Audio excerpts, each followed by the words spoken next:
حضرت مولانا جلال الدین رومی رحمۃ اللہ علیہ فرماتے ہیں کہ پرندوں، چونٹیوں اور کیڑے مکوڑوں کو دانہ ڈالنے والے شخص کو اللہ کی طرف سے 3 انعام ملتے ہیں۔ پہلا انعام، ایسے شخص کے گھر میں فاقہ نہیں آتا۔ جو شخص چونٹیوں کو دانہ ڈالتا ہے، جو شخص پرندوں کو دانہ ڈالتا ہے، جانوروں کے ساتھ بھلائی کرتا ہے، ایسے شخص کے گھر میں غربت نہیں آتی، فاقہ نہیں آتا۔ جس طرح انسان کو انسانوں کے ساتھ بھلائی کرنے کا اجر و ثواب ملتا ہے، اسی طرح پرندوں کو دانہ ڈالنے کا بھی اجر و ثواب ملتا ہے۔ جانوروں کے ساتھ بھلائی کرنے کا بھی اجر و ثواب ملتا ہے۔ جانوروں کو پانی پلانے کا بھی ویسا ہی اجر و ثواب ملتا ہے جس طرح انسان کسی پیاسے انسان کو پانی پلاتا ہے۔ میرے نبی کریم نے ایک گناہگار شخص کا واقعہ سنایا۔ میرے نبی نے فرمایا، صحابہ، تم سے پہلے امتوں میں سے ایک گناہگار تھا، بدکار تھا۔ وہ سفر کو جا رہا تھا۔ کافی سفر طے کرنے کے بعد اس کے پاس پانی ختم ہو گیا۔ 3 دن وہ بیچارہ پیاسا رہا۔ 3 دن کا بندہ پیاسا ہو تو بتاؤ اس کو پانی کی کتنی ضرورت ہوتی ہوگی۔ اسے شدید پیاس لگی ہوئی تھی۔ کافی بھاگ دوڑ کرنے کے بعد، کافی تلاش کے بعد اسے ایک کنواں ملا۔ کنویں کے اندر اس نے جھانک کر دیکھا، پانی تو ہے مگر بہت نیچے۔ بڑی مشکل سے وہ کنویں کے اندر گیا، پانی پیا، پانی پی کر باہر نکلا ہی تھا کہ اس نے دیکھا کہ ایک پیاسا کتا ہے جو بیچارہ کیچڑ چاٹ رہا ہے، گندگی کیچڑ چاٹ رہا ہے۔ ایک گناہگار شخص اس نے دل میں سوچا کہ میں جس طرح مجھے پیاس لگی ہوئی تھی، اسی طرح میں پیاس سے تڑپ رہا تھا، یہ کتا بھی ایسے ہی تڑپ رہا ہوگا۔ اب اس گناہگار شخص نے کیا کیا کہ اللہ تعالیٰ نے جب کرم کرنے پہ آتا ہے، جب اللہ تعالیٰ کرم کرنے پہ آتا ہے تو پھر وہ کوئی نہ کوئی بہانہ نکال ہی لیتا ہے، کوئی نہ کوئی وسیلہ بنا ہی لیتا ہے۔ اس گناہگار شخص نے پھر کیا کیا کہ کنویں کے اندر بڑی ہی مشکل سے کنویں کے اندر گیا، پانی تک پہنچا، اپنے موزے کو پانی سے بھرا، دانتوں سے پکڑ کر کنویں سے باہر نکالا۔ اس نے اس پیاسے کتے کو پانی پلایا اور گناہگار شخص مر گیا، یعنی کہ فوت ہو گیا۔ اچھا، مرنے کے بعد کسی نے اس کو خواب میں دیکھا کہ ایک گناہگار شخص، یہ پیاسا شخص جنت میں تیر رہا ہے۔ دیکھنے والے نے حیران کن کے عالم میں گمسم ہو کر پوچھا، میاں تو گناہگار تھا، بدکار تھا، تیرا ٹھکانہ تو جہنم میں ہونا چاہیے تھا، تو جنت میں کیسے ٹہل رہا ہے؟ اس نے کہا کہ چپ کر، اب میں جہنمی نہیں ہوں، الحمدللہ اللہ تعالیٰ نے مجھے بخش دیا ہے، میں تو جنتی ہوں۔ اس شخص نے کہا کہ آخر کون سا ایسا تو نے نیک عمل کیا؟ کہاں زندگی میں تو کوئی نہ کوئی عمل نہیں کیے، بس مرنے سے پہلے ایک عمل ایسا کیا تھا، وہی عمل میرے اللہ کو پسند آ گیا، میرے اللہ نے مجھے بخش دیا۔ تو کون سا نیک عمل تھا؟ کہ میں نے پیاسے کتے کو پانی پلایا تھا۔ اب اندازہ تو لگائیں کہ اگر ایک گناہگار انسان، بدکار انسان، خطاکار انسان، ڈوبا ہوا ذلیل انسان اگر ایک پیاسے کتے کو پانی پلائے تو میرا اللہ اس پیاسے کتے کا حیا کر کے گناہگار کو بخش دیتا ہے۔ اس بات کا تو جوڑ ہی نہیں مخلوق خدا کے ساتھ۔ بھوکے کو روٹی کھلاتا ہے، ضرورت مند کی ضرورت کو پوری کرتا ہے تو اللہ تعالیٰ اس کو کتنا اجر دیتا ہے، اللہ تعالیٰ ایسے شخص کو کتنا راضی ہوگا۔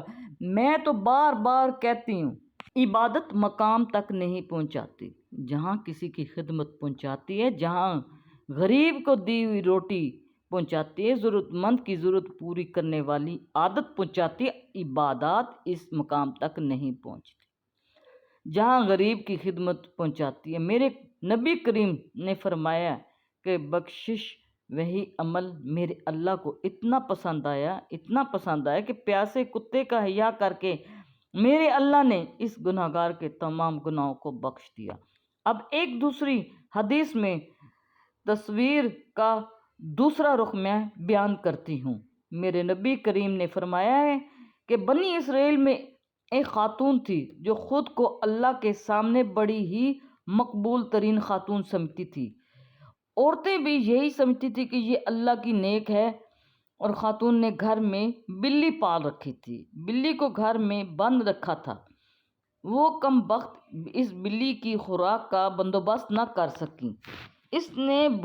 وہ بھول گئی میرے گھر میں بلی بھی بندھی ہوئی ہے، حتیٰ کہ وہ بلی پیاسی بھوکی مر گئی۔